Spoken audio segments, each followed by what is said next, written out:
بسم اللہ الرحمن الرحیم۔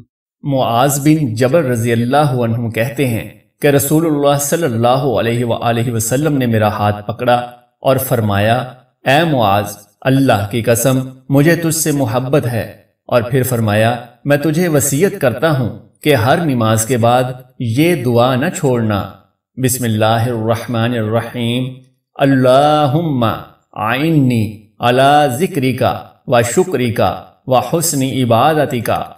اس کا ترجمہ ہے، اے اللہ تو میری مدد فرما اپنا ذکر کرنے میں، اپنا شکر کرنے میں، اور بہترین انداز میں اپنی عبادت کرنے میں۔ سبحان اللہ۔